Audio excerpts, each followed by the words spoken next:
स्कूलों की दुरुस्ती के लिए और नए स्कूलों के बांधकाम के लिए हम लोग कई महीना पहले से पूरा प्रोग्राम कर रहे हैं और हम लोगों के सामने भी ये बात है कि स्कूल कैंपस जो है कुछ समाज दुश्मन अनासिर उसका गलत इस्तेमाल करते हैं, जिसकी वजह से काफ़ी दिक्कतें टीचरों को भी और आने वाले तलबा को भी होती है। उसका सत्याभाव करेंगे।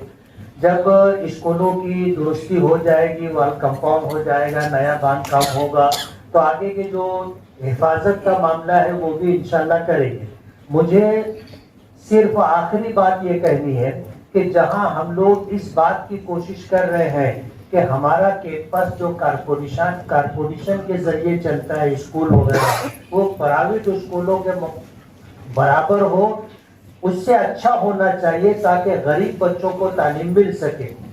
जहां हम इस बात की कोशिश कर रहे हैं वहीं पर मैं इस बात की सराहना करूंगा कि आप लोगों की नुमाइंदगी करते हुए यासीन आजमी सर ने जो है तालीमी बेहतरी और क्वालिटी एजुकेशन पर बात की। ये हम सब लोगों की जिम्मेदारी। अगर हम लोग ये चाहते हैं कि हमें सारी बुनियादी सहूलतें मिले और उस सिलसिले में संजीदगी के साथ गौर किया जा रहा है, और अभी आपने देखा कि स्कूल दुरुस्ती के लिए 9.5 करोड़ रुपए का जो है एक एस्टिमेट रखा गया है। 22.5 करोड़ रुपए का एक एस्टिमेट नए स्कूलों के बांधकाम के लिए भी पेश नजर है। तो ये सब तो होगा, लेकिन जो हमारी स्कूलों के बारे में और हम टीचरों के बारे में जो लोगों की मनफी सोच है, हम काम करके उस मनफी सोच को बदल करके बजाय नेगेटिव के लोग उसको पॉजिटिव ले कि भाई सरकारी स्कूलों में भी, कारपोरेशन के स्कूलों में भी तालीम अच्छी होती है। वरना होता क्या है कि गरीब आदमी है, डोनेशन नहीं भर सकता, बच्चे की स्कूल फीस नहीं भर सकता, लेकिन अपने बच्चे का तालीमी मुस्तकबिल अच्छा हो उसके लिए प्राइवेट स्कूलों में जा कर के एडमिशन करवाता है। तो थोड़ा हम लोग जहां ये चाहते हैं कि स्कूलों की ज़ाहिरी हालत ठीक हो, वहीं हम लोगों की जिम्मेदारी ये है कि क्वालिटी के ऊपर भी हम लोग जोर दें। और हमारे पास जो बच्चे आते हैं ये कौम की अमानत है और उनका मुस्तकबिल बनना संवरना चाहिए, ये हमारी जिम्मेदारी है। एक अच्छे टीचर को एक शागिर्द जिंदगी भर याद रखता है और अच्छे नाम से याद रखता है, और जो असातिज़ा और टीचर्स बच्चों का वक्त ज़ाय करते हैं वो बच्चे जिंदगी भर उनके बारे में मनफी तबसरा करते रहते हैं। इसलिए हमको इस पर भी गौर करना चाहिए। बहुत बहुत शुक्रिया। आज रमज़ानपुरा इलाके में मालेगांव शहर पगड़ी मोमिन जमात खाने का संग बुनियाद यहाँ पर रखा गया। 65 लाख रुपये का फ़ंड है और ये हुकूमत महाराष्ट्र का खुसूसी फ़ंड है। और पिछले हफ्ते भी एहसान शेख के हाथों जाफ़र नगर और गोल्डन नगर और मोमिनपुरे में भी संग बुनियाद रखा गया, इफ्तिदा किया गया। ये 15 करोड़ रुपए का खुसूसी फ़ंड मैंने मंजूर करवाया था शहर के अलग अलग रास्तों के लिए, अलग अलग जमात खानों के लिए, और ये तामीरी काम की हम लोग शुरुआत शहर में कर रहे हैं। जो वादा हम लोगों ने शहर की आवाम से और ख़ास तौर पर जो अदारे जो तंजीमों से किया था, मैं उसको पूरा करने की कोशिश करता हूँ। और अल्लाह का करम है कि मैं इलेक्शन हारने के बाद भी हुकूमत महाराष्ट्र से फ़ंड लाने में कामयाब हुआ, ग्रांट रिलीज़ कराने के अंदर मैं कामयाब हुआ। और इसी तरीके से शेख रशीद साहब हमेशा तामीर की सियासत उन्होंने की, सबको साथ लेकर चलने की सियासत की, और उसी शेख रशीद साहब के नक्श कदम पर चलते हुए उनके बताए हुए रास्तों के ऊपर तामीरी सियासत हम लोग कर रहे हैं, और इसी की एक कड़ी है।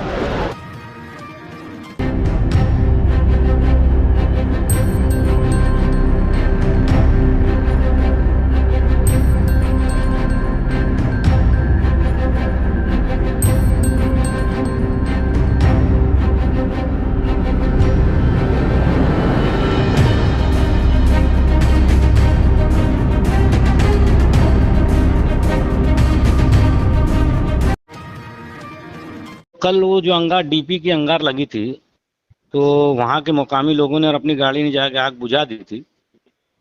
लेकिन मालेगांव शहर में अक्सर देखा गया कि डीपी के नीचे बहुत सारे लोग घर का कचरा कूड़ा डालते हैं, उसके खंबे में जानवरों को बांध देते हैं। आपने देखा होगा अक्सर कि करंट लगने के वाकयात पेश आए, कई जानवर भी उससे मरे और कई बच्चे भी करंट लगकर मर चुके हैं। तो शहरियान को चाहिए कि अगर डीपी है, डीपी के नीचे कोई तरीके का अतिक्रमण ना करे, ना कचरा कूड़ा ना फेंके, और उसके नीचे जो बहुत सारे लोग अतिक्रमण कर लेते हैं, ये गैर कानूनी है। हमारा भी एक लाखी फर्ज है, अगर डीपी हमारे घर के सामने है तो उसे किस तरीके से, खंबा है और डीपी है तो उसको ब्लॉक करके रखना चाहिए या वॉल कंपाउंड बना देना चाहिए कि किसी की सुरक्षा रहे, उसमें जान ना जाए किसी बच्चों की ना किसी जानवर की, और वहाँ सफाई रखी जाए। तो हमारा भी एक लाखी फर्ज है। आपने देखा होगा कि जब भी डीपी के आग का मामला सामने आता है तो हम आग बुझाने जब जाते हैं वहाँ तो बहुत सारा अतिक्रमण रहता है। डीपी के नीचे ही बहुत से लोग दुकान लगा लेते हैं, किसी का घर उसके एकदम करीब रहता है, तो अतिक्रमण वहाँ करना ठीक नहीं है। और ऐसे अतिक्रमण करेंगे या सफाई वहाँ कूड़ा कचरा फेंकेंगे तो आग तो लगेगी ना। और जुमा का दिन होने की वजह से लोड शेडिंग बढ़ जाती है, और उसी वक्त लूम कारखाना बोलो, डीपी बोलो, उसमें आग लगने का वाकया ज़्यादा पेश आता है।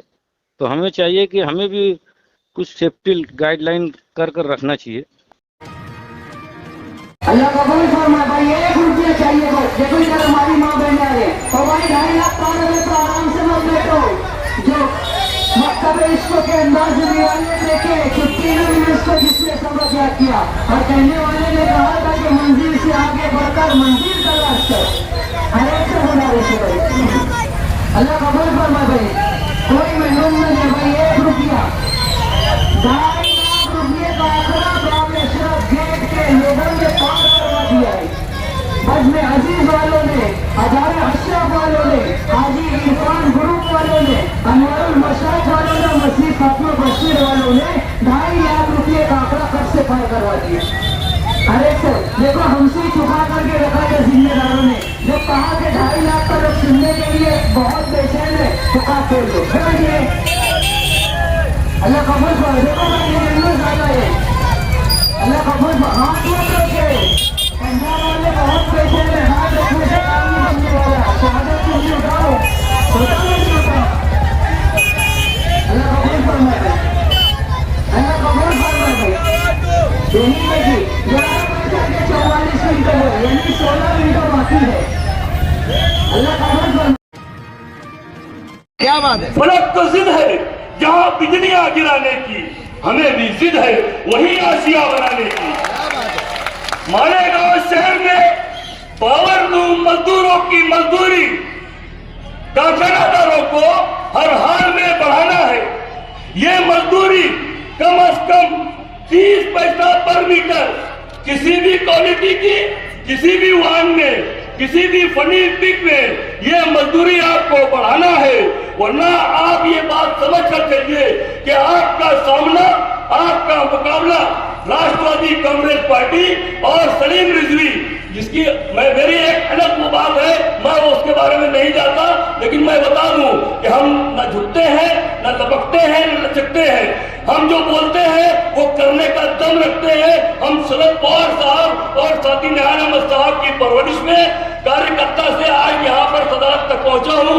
और दूसरी बात सिर्फ मालेगांव नगर पालिका के ताल्लुक से बोल दूं और अपनी बात खत्म करना चाहूँ कि Ahmedabad survey number 194 Madani Nagar छाटपीटी road जो जीसीबी के जरिए खोदे जा रही है, और ये डाइनिस लाइन अंडरग्राउंड गड्ढों की जो लाइन डाली जा रही है, खोदने के दौरान आज जीसीबी वाले ने एक काम ऐसा बढ़ाया कि जो पानी का पाइप जो सप्लाई होता है, पूरा पानी जो पानी का पाइप गया हुआ है, जो अंदर वार्ड में महल्ले में पानी जाता है जो पाइप के जरिए, वो पाइप को जो है तो जीसीबी वाले ने खोद डाला, और खोदने के बाद जो है तो उसके ऊपर मट्टी डाल रहा था वो, ताकि कोई देखे ना। और कल जो जीसीबी चला रहा था वो दूसरा आदमी था, और आज जो जीसीबी चला रहा है वो दूसरा आदमी है। वो खोलने वाला इसलिए भागा हुआ है क्योंकि पूरी खोलने का जो है तो उसके अंदर उसका हाथ था, इसलिए वो भाग गया। अभी ये जीसीबी चलाने वाले से ये बात मालूम पड़ी, मगर परमाट 4 के हमारे गोविंदे सर और परमाट 4 के अधिकारी लोग को मैंने ये वीडियो जाके बताया और उनको बताया कि साहब ये हमारा धार्मिक मसला है, यहाँ मस्जिद है, मस्जिद सलामतुल्लाह, अगर ये काम आज नहीं होता है और कल अगर पानी आ जाता है तो मस्जिद में आने जाने के लिए लोगों को बहुत तकलीफ होगी। तो मैं आपसे गुजारिश करता हूँ कि JCB वाले ने जो काम बढ़ाया है उसके ज़रिए या फिर प्रभात के ज़रिए ये काम पूरा मुकम्मल होना चाहिए और हमारे को लीप साफ नहीं चलेंगी, बाकायदा पाइप काट के उसके अंदर जैंड होना पूरा जैंड करके उस काम को अच्छी तरीके से करो, क्योंकि ये पाइपलाइन बड़ी है, बहुत सारे वार्ड, बहुत सारे महल्ले को इस पाइप के ज़रिए जो है तो पानी पहुंचता है। अगर हमारे बोलने के साथ ये काम अगर नहीं होता है तो आने वाले वक्त में हम अहमदाबाद, दातार नगर और वार्ड नंबर 20 अभी जो 16 हो चुका है, पूरी आवाम को ला के प्रभात 4 में ला के बैठा देंगे। उससे पहले शायद ये काम होने वाला, हमारी ये आपसे गुजारिश है, क्योंकि यहाँ धार्मिक मामला है। मस्जिद सलामतुल्लाह एक मस्जिद निज़ामिया मस्जिद आगे है और जुम्मे के दिन गर्दी बहुत होती है, तो ये कल के दिन से पहले आज ये काम हो जाने वाला। मेरी ऐसी प्रभात 4 के साहिब लोगों से, डिपार्टमेंट से मेरी गुजारिश है कि मजदूरी बढ़ाना, ये पिछला 30 वर्षों से आज तक मजदूरी मालेगांव शहर में नहीं बढ़ी। पगार के नाम पर अगर कुछ बढ़ा तो मजदूर की मेहनत बढ़ी, उसके रूम बढ़ा दिए गए और उसके ऊपर मेहनत डाल दी गई। यही होता रहा और इन तमाम बातों को महसूस करते हुए जब मैं देखा, क्योंकि मैं खुद एक मजदूर का बेटा हूँ, मैं खुद एक मजदूर की औलाद हूँ, मैंने जब देखा कि जब जो कोई बोलने को तैयार नहीं है, जो लोग बोल रहे हैं उनको लोग दबाने की बात करते हैं, वो लोग जब मेरे पास आए उन्होंने कहा कि यार हम लोग जो कोशिश करते हैं तो उसमें उतनी हम लोगों को कामयाबी नहीं मिल पाती, क्योंकि स्टेज है, उनके आसपास के लोग हैं, हमको दबाते हैं, बोलते हैं, तो वो चीज़ें, वो बातें नहीं आ पा रही। मैंने कहा कि मैं आपके साथ रहने वाला हूँ, आपके साथ रहूँगा और जहाँ जहाँ जैसे ज़रूरत पड़ेगी मैं आपका साथ देने के लिए तैयार हूँ। और मैंने इनको मुंबई में जाकर महाराष्ट्र के तमाम मेरे जो राष्ट्रवादी कांग्रेस पार्टी के लीडरान हैं उनसे बात करवाई और उनसे वक्त लेकर जैसे आम का मैंने ऐलान करने की बात कही और मजदूरों की नुमाइंदगी की बात की। मजदूरों के ताल्लुक से कल बरोज जुमा 12 सितंबर शाम 6 से 10 बजे तक जो जलसा होने वाला है, मैं आपसे उसमें आने की अपील करता हूं। और आज मैं जो गुफ्तगू खास करना चाहता कि वार्ड नंबर जो 13 था अपना, कमालपुरा से लेकर जाफर नगर पावर हाउस तक, ये अपना वार्ड नंबर 13 था, अभी नया मौजूदा नंबर 5 हो गया है। इस वार्ड में अलग अलग बिरादरी, अलग अलग ठेकेदार, अभी गुज़िश्ता दिनों कुरैश बिरादरी ने दोनों जमातें, मुल्की कुरैशी और खानदेशी कुरैशी दोनों बिरादरी है, इन लोगों ने तहरीक चलाई। वो तहरीक कितनी कामयाब हुई, कितनी नाकाम हुई, उसके नताइज क्या हुए, ये मुझसे बहुत ज़्यादा बेहतर यहाँ का बच्चा जानता है। हमारे वार्ड में जो हमें तकलीफ है, हम सबसे बड़ी तकलीफ कमालपुरा में जो गंदगी का अंबार लगा हुआ है, यहाँ पर जो हालात है, मैं बताता हूँ कि अगर यहाँ पर जो कुत्ते वहाँ पर जो लोग रहते हैं, जो जानवर रहते हैं, जो मवेशी रहते हैं, वो लोग भी 10-12 दिन में बीमार पड़ जाते हैं। यहाँ मेरी कौम की, मेरी माँ बहनें, मेरे अफराद के, मेरे बुजुर्ग, मेरे लोग जो यहाँ पर रहते हैं, जिस हालत में रहते हैं, हम चाहते हैं कि सबसे पहले ये जो यहाँ का जो कचरा डेपो है वो यहाँ से हटाया जाए। इसमें किसी को भी, इब्राहिम सेल नेशनल वाले मरहूम जब वो मेयर भी रहे, इसी जगह से चुनकर आए, उन्होंने भी इसमें कामयाबी हासिल नहीं कर सके। उसके बाद जो मेम्बरान चुनकर आए वो भी उसमें कामयाब नहीं हो सके। और ये गंदगी का जो अंबार है, एक ये और एक मछली बाजार का जो हिस्सा है, ये इन तमाम हिस्सों में क्या इंसान नहीं रहते, या जो उनकी नुमाइंदगी करते हैं वो इस काबिल नहीं कि वो हमारा दुख, हमारा दर्द और हमारी बीमारियों का इलाज करा पाए। इन तमाम बातों को देखते हुए मैं जब राष्ट्रवादी कांग्रेस पार्टी का जो सदर बना, तो तकरीबन 3 महीना हुआ मेरे को राष्ट्रवादी कांग्रेस पार्टी की सदारत की। ये इस वार्ड की जो तकलीफ थी वो मेरे सामने है और मेरे सामने थी। मैंने उस जानिब आपकी तवज्जो मुबद्दल कराने की कोशिश की।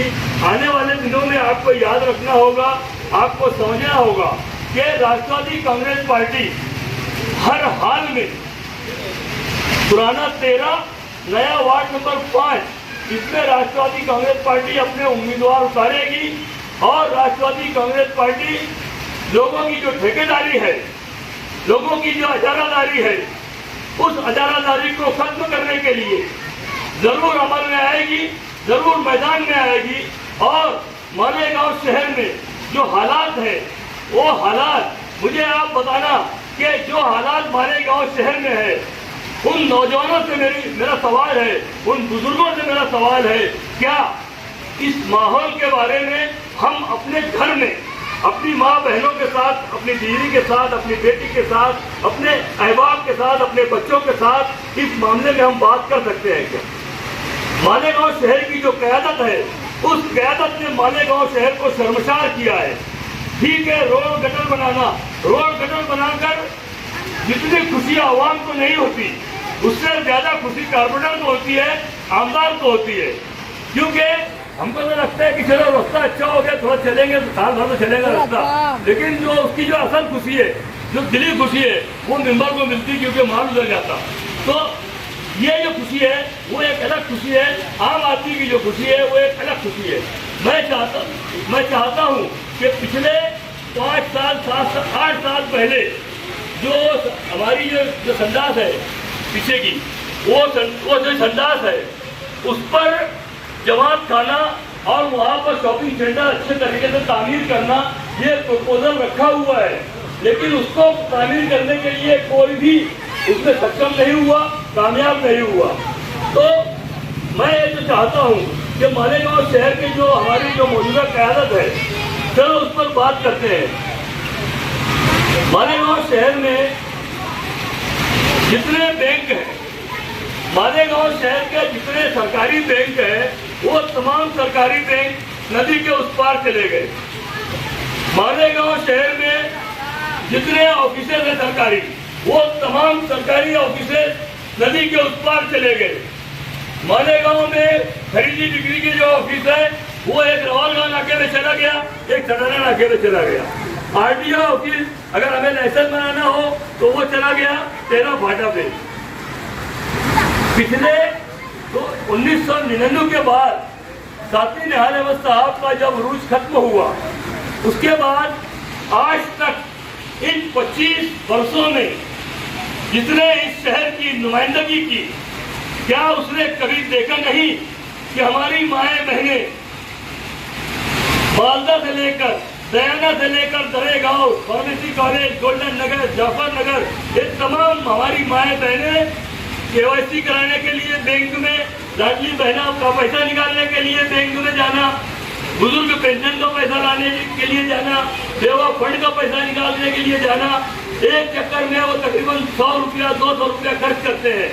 उसके बाद भी उनके मसाइल हल नहीं होते, उसके बाद भी उनको सदा भुगतना पड़ती है कि हमारी क़यादत ही ऐसी है जिसने हमें इस काबिल नहीं रखा कि वो तमाम बैंक मालेगांव शहर में रह पाते।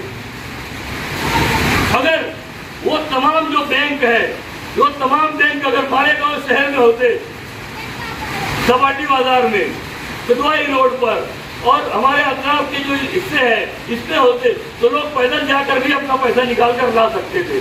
लेकिन रिक्शा करके जाना, वहाँ पर हमारी माँ बहनों का लंबी लंबी लाइनों में, कतारों में खड़े रहना, ये किस बात की अलामत है? क्या इन नुमाइंदों ने जो 3 मरतबा एमएलए रहे कांग्रेस पार्टी के, जो 3 मरतबा एमएलए रहे MIM के, कभी महाज के, कभी हवाई जहाज के, कभी नारियल के, ये 3 मरतबा ये आमदार, 3 मरतबा ये आमदार, उसके बाद कारपोरेटर, उसके बाद मेयर, ये दोनों पार्टी के मेयर रहे, तो किसने शहर की नुमाइंदगी की?